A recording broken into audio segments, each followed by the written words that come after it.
નર્મદા જિલ્લામાં રાષ્ટ્રીય pulse polio કાર્યક્રમ અંતર્ગત નો ધારાસભ્યનો ડોક્ટર દર્શનાબેન દેશમુખના હસ્તે શુભારંભ કરવામાં આવ્યો હતો, જેમાં નર્મદા જિલ્લામાં પોલિયો રસીકરણ માટે કુલ 210 જેટલા બૂથ ઉપર જિલ્લાના 52,402 જેટલા ભૂલકાઓને પોલિયો રસીના 2 ટીપા પીવડાવવાનો મહત્વપૂર્ણ લક્ષ્યાંક સાથે પોલિયો રસીકરણ કરાયું હતું।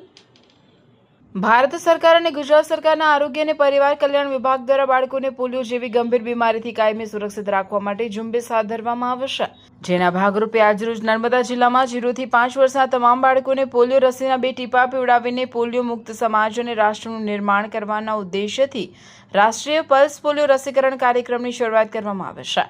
નર્મદા જિલ્લાના અર્બન હેલ્થ સેન્ટર વિસ્તારમાં આવેલા ટેકરા ફળિયાની આંગણવાડી 3 ખાતેથી આ મેગા ઝુંબેશને વિધિવત રીતે ખુલ્લી મૂકવામાં આવી હતી।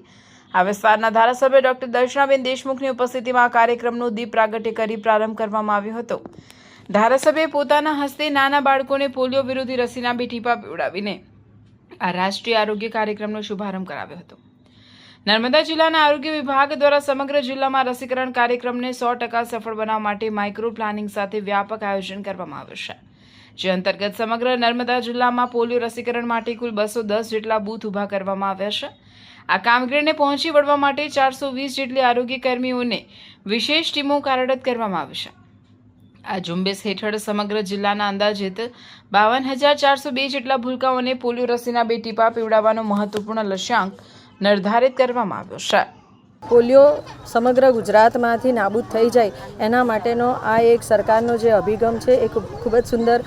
અભિગમ છે અને બાળકોને પોલિયોથી બચાવવા માટે સરકારે જ્યારે આવો સુંદર કાર્યક્રમ કર્યો છે ત્યારે નર્મદા જિલ્લામાં પણ રાજપીપળા ખાતે મારી સાથે આ જિલ્લાના આરોગ્ય અધિકારી શ્રી ડૉક્ટર માઢક સાહેબ, ડૉક્ટર ઝંખનાબેન વસાવાજી, ડૉક્ટર સુમન સાહેબ અને સાથે આ વિસ્તારના નગરપાલિકાના પ્રમુખ બેન શ્રી શિવાનીબેન, આ વિસ્તારના કોર્પોરેટર બેન શ્રી રીચાબેન અને સરિતાબેનની સાથે સમગ્ર આરોગ્ય વિભાગની ટીમ પણ કામ કરી રહી છે અને સમગ્ર નર્મદા જિલ્લામાં પણ 840 જેટલા આરોગ્ય કર્મીઓ આજે આ સઘન કાર્યક્રમમાં પોતે સવારે 8 વાગ્યાથી પણ ઉપસ્થિત રહ્યા છે અને પ્રજાએ જ્યારે અને માતા અને વાલીઓએ જ્યારે આ કાર્યક્રમને ખૂબ જ સફળ બનાવવા માટે જે રીતના એમની જાગૃતતા કેળવી છે એ ખૂબ જ સુંદર છે અને આ સુંદર અભિગમને લઈને ગુજરાતમાંથી પણ